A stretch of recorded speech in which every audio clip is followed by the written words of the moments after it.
Well, good morning. Today I am in a hotel room in Burlington, Vermont. Yep, I rode up here yesterday with two other guys. You'll meet them here in a minute. And we're going to spend the next couple of days riding around the area here. I think today we're going up to Lake Placid. A couple of guys haven't seen the Olympic Center and things over there, so we're going to go do that. Maybe ride up Whiteface Mountain. And then tomorrow we'll do another little ride going a little north of here. Some roads I have been on and some new roads for me that I haven't been on. So really looking forward to that. So right now I'm going to go down and meet the guys for some coffee.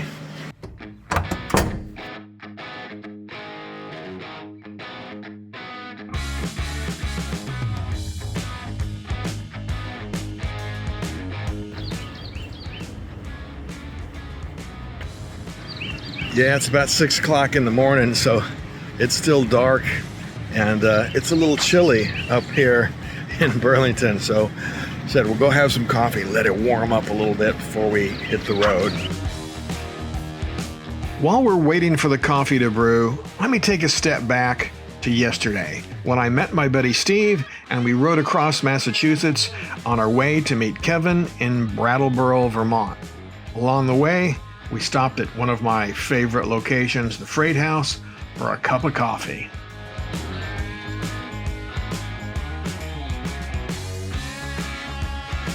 After meeting with Kevin, we decided to take a different way up through Vermont to make our way towards Burlington.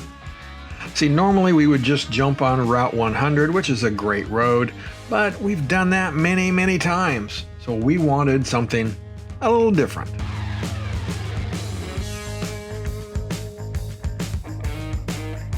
This route would take us through Vermont on the following roads: Route 30, 35, 103, 10, 106, 12, Camp Brook Road, onto 100, onto Route 17 over the pass, onto Route 7, and finally ending up in Burlington, Vermont.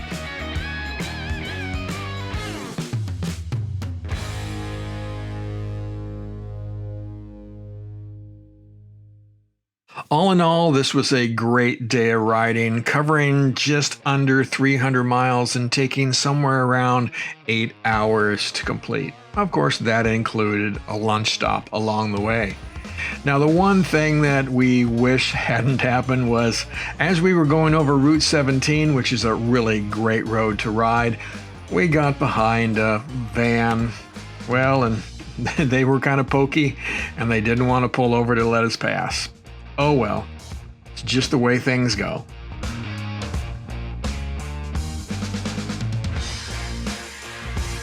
After getting settled at the Holiday Inn Express in South Burlington, it was time for dinner. So we headed next door to a great little Italian restaurant, Pulcinella's. I've never been disappointed when I've had dinner there. Now, it just so happened that this first day of our trip was also my birthday. So the guys surprised me with my favorite carrot cake.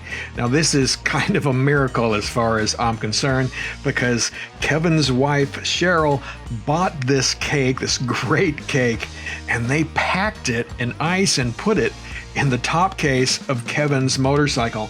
And it made it all the way there from where Kevin lives up in New Hampshire to Burlington, Vermont. It was in great shape, and it tasted really good too. Cheryl, Kevin's wife, got me this amazing carrot cake that we had before.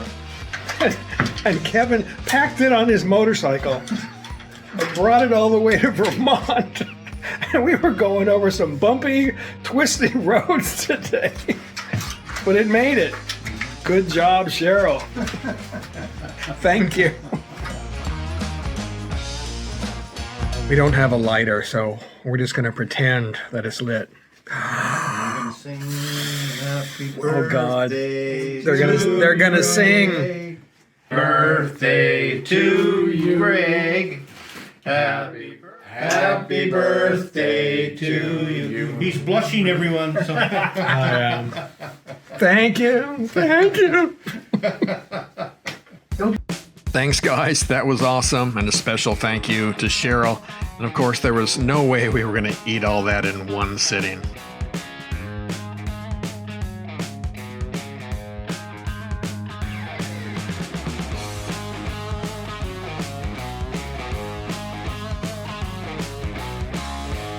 Well, Hello, everyone. everybody remembers Todd. Yeah. We can't get rid of him, I know. Yeah, I keep showing up. We try, but he came down from Canada. Yeah, sorry, everyone. I say, you already met Kevin. You don't need him again.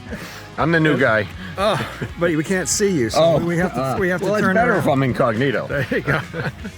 That's Steve. You actually saw him when we did the Ken Condon class, but if you remember. But today he's leading us into Lake Placid. I was the slow guy in Ken's class. Now I'm leading. So I learned. Ken, thank you. You taught me a lot.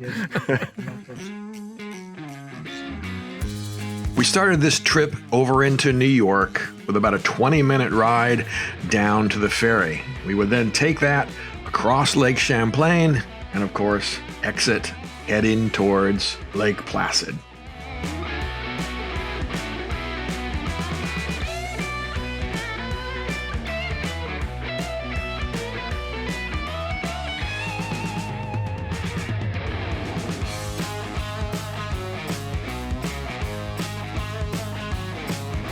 After a smooth and uneventful ferry crossing, we of course exited and headed towards Whiteface Mountain.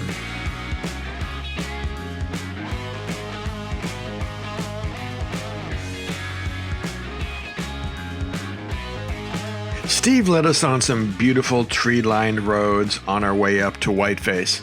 Now we had two options. We could either ride up the mountain or we could take the gondola up. And we thought about it and said, well, you know, everybody rides up. What if we take the gondola? Maybe we'll see some different views.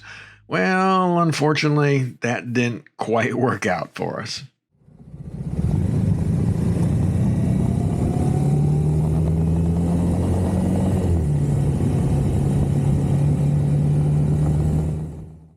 So we are here at Whiteface Mountain. Our plan was to take the gondola up because we just thought it would be fun, but it doesn't run on Tuesdays. It doesn't run until the weekend. So we're going to get back on the bikes and we're going to ride up Whiteface, which is what we're supposed to do as bikers anyway.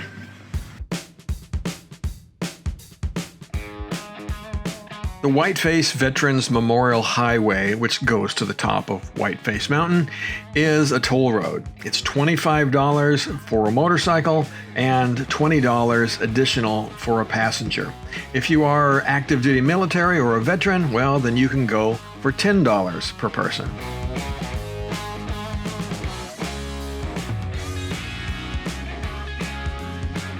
The road to the summit predates the ski hill by about 20 years, and it was originally dedicated to 1929 by then Governor Franklin D. Roosevelt and opened in 1935 after he had been elected president.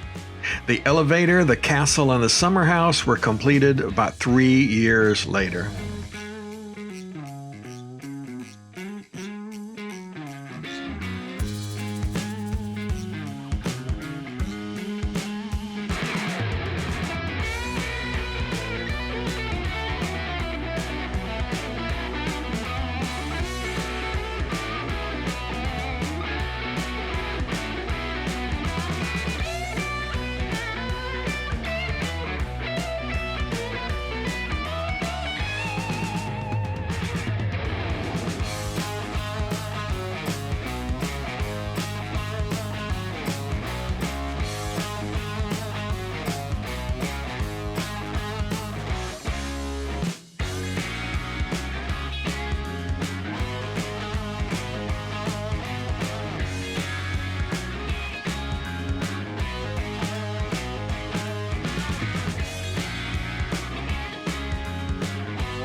The ride up Whiteface Mountain was gorgeous with some great views, but as I said to Kevin once we got up to the top, Once you've ridden up Mount Washington, or the rock pile as locals call it, everything else is kind of tame.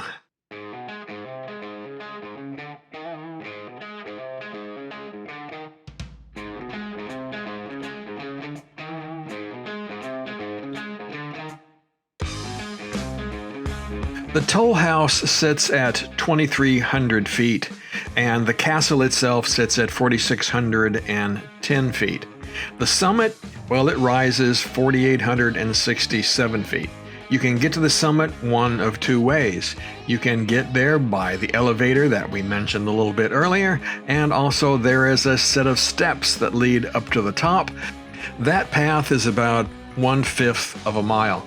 We started up the steps, and then we saw what was ahead of us and said, yeah, let's take the elevator.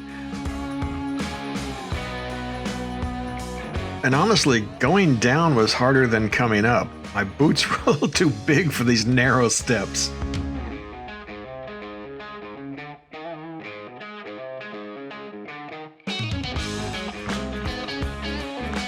So we started up the steps, and then we saw how far we had to go and where we had to go, and decided the elevator would be a better idea for us senior citizens.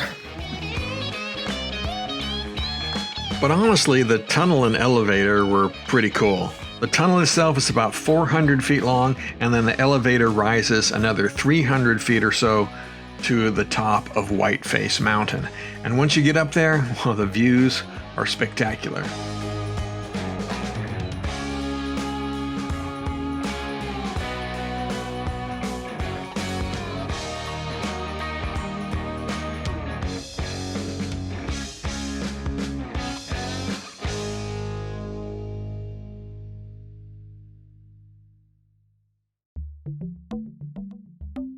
From the top of Whiteface Mountain, you can see, of course, the Adirondacks, Vermont, and yes, even Canada.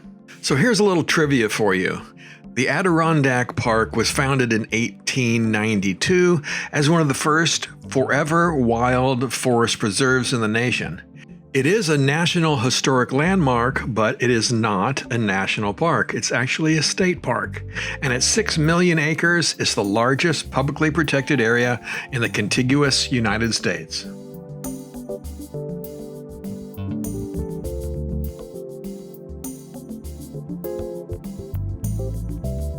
After riding down Whiteface Mountain, we made our way to Lake Placid. Found ourselves somewhere to park, and the first thing on the agenda was, of course, getting something to eat.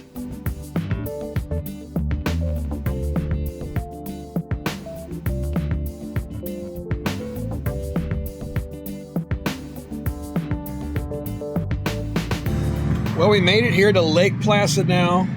Had some lunch here at the barbecue place. What is this?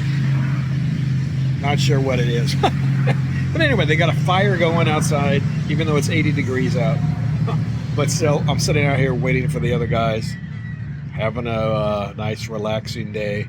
Beautiful day. Look at that sky back there. It's a beautiful day.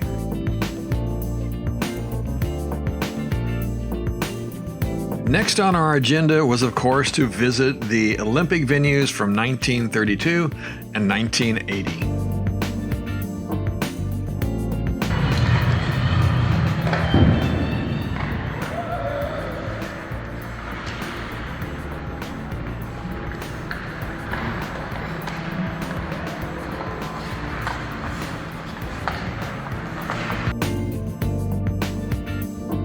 Now, even though I'm not a big hockey fan, I have to admit it's pretty cool to sit in the arena where the miracle on ice happened.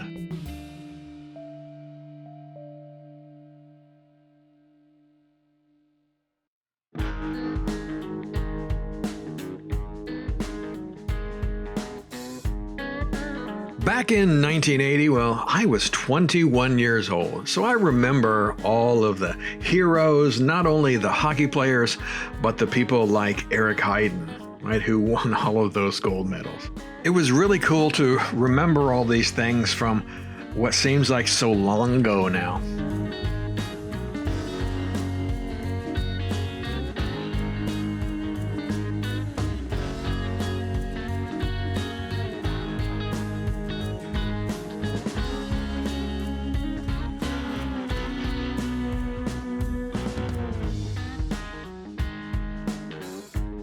And on the way out, we had to visit the gift shop. Get Steve, what'd you get? I got a shirt for Carolyn. Oh, Can't go very home empty-handed. nice, very nice. You guys are going to be in trouble. We I'm will coming be home in with the trouble. shirt. We will be.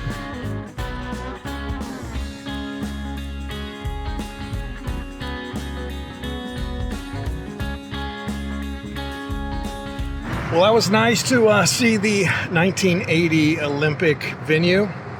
Sit in the ice skating arena for a while, where the Miracle on Ice happened, and then watch Kevin make funny faces behind me.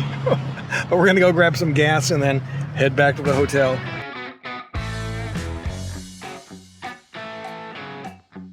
Yeah, we were heading back to the hotel, but before we got there, we were going to throw in one of the best motorcycle roads in the Adirondacks, Ensign Pond Road.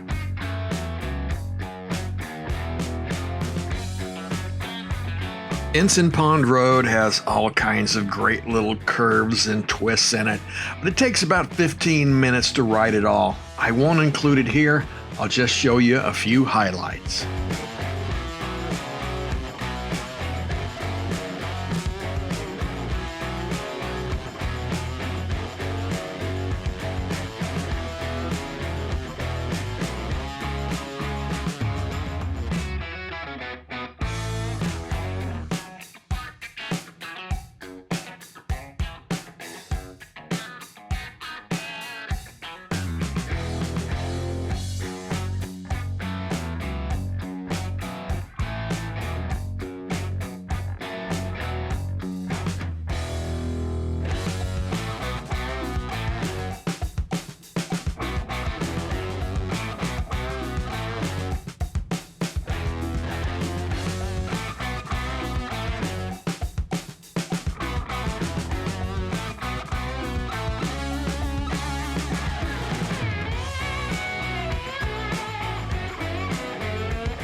And Ensign Pond Road wasn't the only great road that we ran across on the way home. We also rode through some beautiful farms and fields.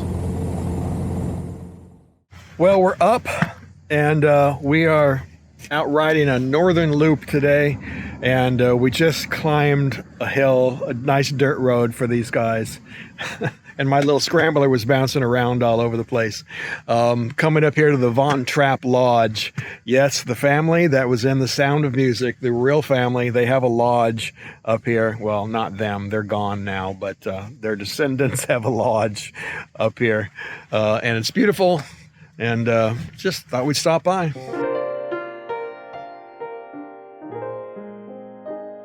Look, sheep!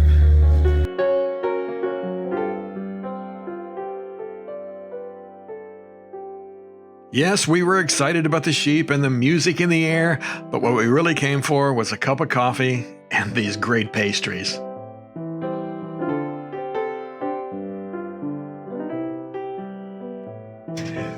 My wife loves whoopie pies, so in honor of her, I had to at least give this a try. It's her fault. It's her fault.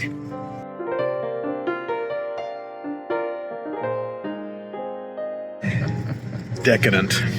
Cream cheese frosting. Really good. The guys had to help me with the second half. Well, that was a fun little diversion and a tasty one, but we were here to ride, so the first thing on the agenda was making our way through Smugglers Notch.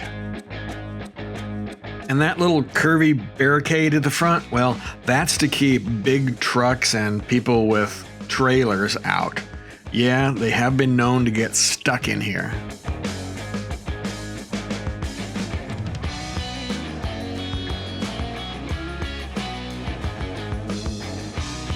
Today, Smugglers Notch is a Vermont state park. But the history dates back to the early days of the country when it was no more than a footpath. In 1807, President Thomas Jefferson passed the Embargo Act forbidding American trade with Great Britain and Canada. Well, this was really tough on northern Vermonters because Montreal was much closer than other markets in the United States like Boston and New York. So a lot of illegal trade occurred, right here through Smugglers Notch. They would herd their cattle, run it up through the notch, carry other goods from the farms up through the notch, and later it was actually used as a route for fugitive slaves. And even during the Prohibition years, liquor was of course smuggled into Canada through the notch.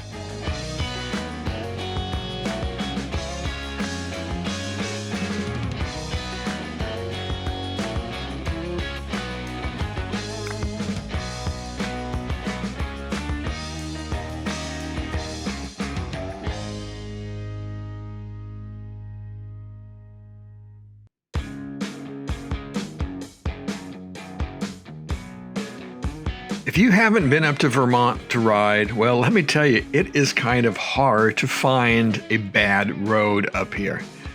Vermont is not very heavily populated. Less than 1 million people live here. And all of the roads are lined with beautiful trees, views of the Green Mountains, and you even go past some rivers and lakes on occasion.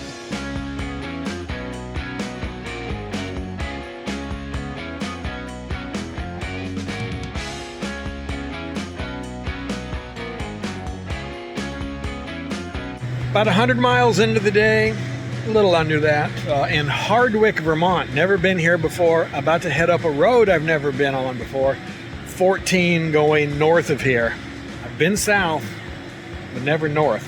So that's rated quite highly as far as the Butler maps go. So hopefully we'll run into some really nice roads to going around a lake up here.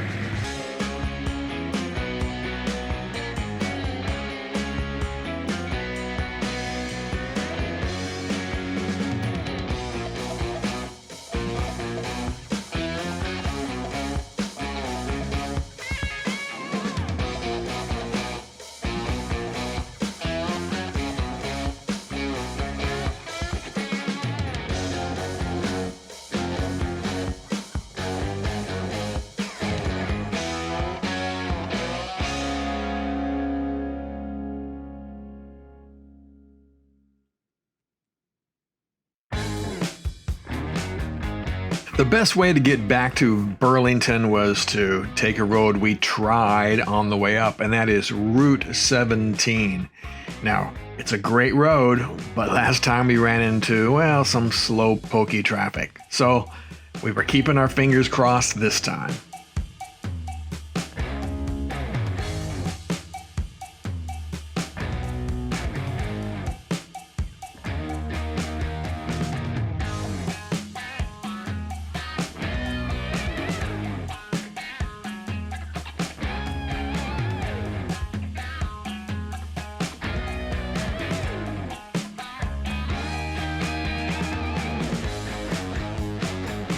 Well, so far so good. Everything was clear all the way to the summit.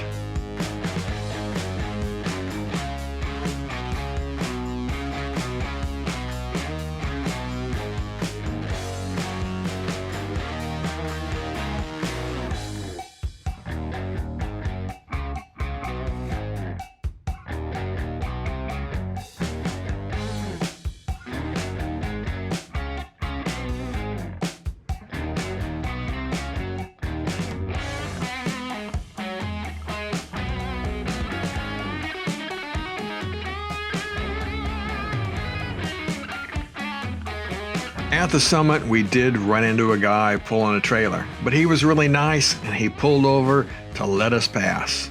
Great ride.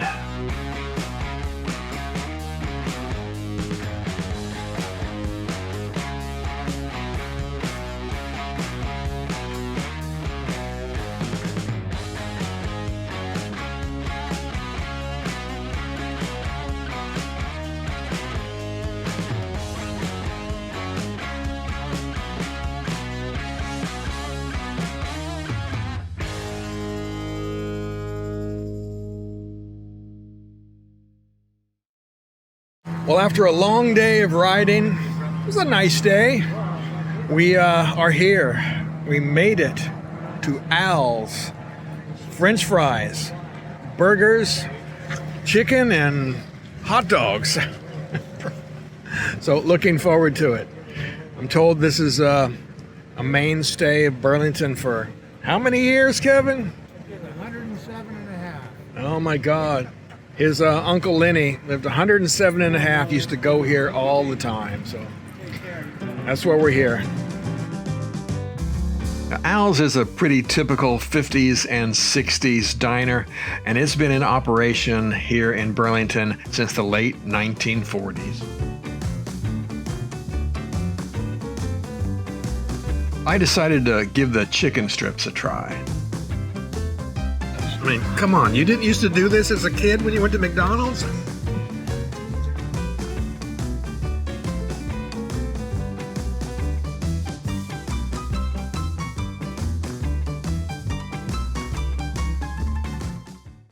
After a few days of great riding and seeing some cool things, well, it was finally time to head home.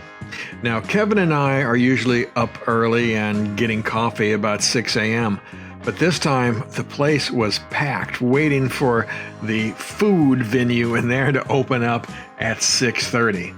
There was a big tour bus in town, and, well, all of the seniors, of which I am one, of course, were waiting to eat.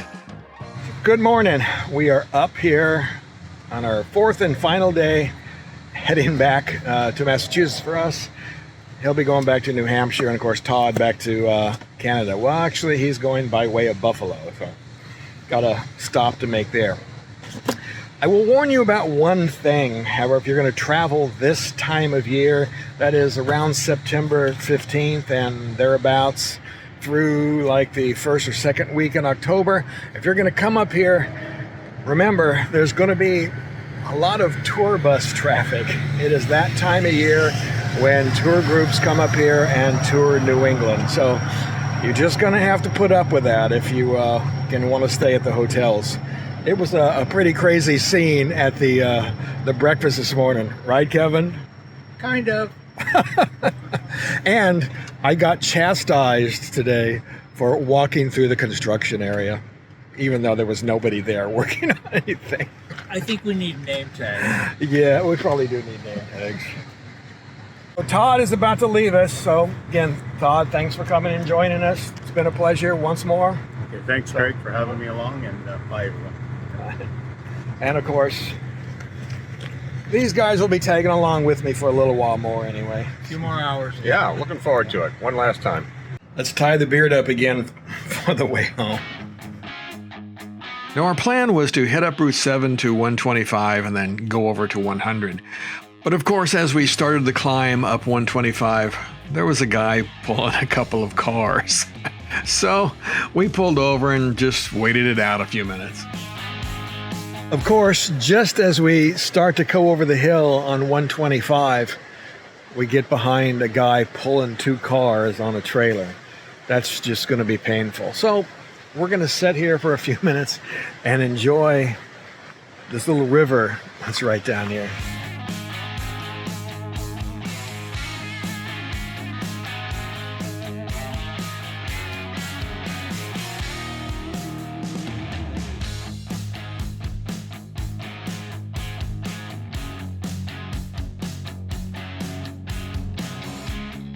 The rest of the ride over 125 to 100 was great. So we ended up stopping for some coffee, making our way to Route 9, and then stopping at the Hogback to say goodbye.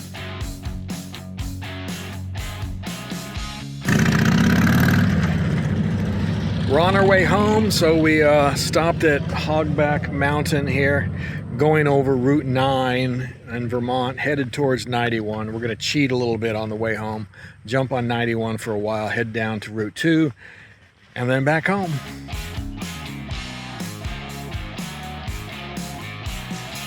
So we said goodbye to Kevin, hugged, shed a few tears, and both went our separate ways on I-91.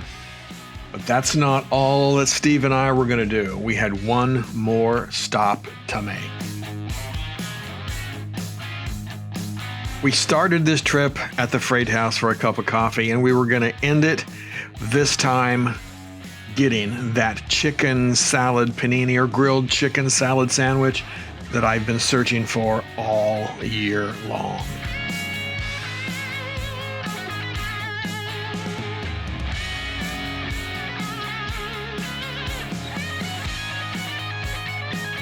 All right, so I finally got out here to the Freight House and was able to get one of these infamous chicken salad paninis that one of my viewers told me about. So the owner's wife, who is the head chef here, right? She was here to make us paninis. And what do you think? Looks awesome. Yeah, That'll hold me over till tomorrow. they're huge. Anyway, we're gonna dig in. So the verdict is, it's very good. Definitely worth giving a try. It's not on the menu, so you've got to kind of come out here and make sure you talk to the head chef there. She'll make you one of these. So it seems fitting that we end the trip right here. We then, of course, headed back home, got back into the trappings of civilization, and stuck behind a pool water truck. Hey, it was a great trip overall. And all you can do is laugh sometimes. And of course, keep squeezing your lemon.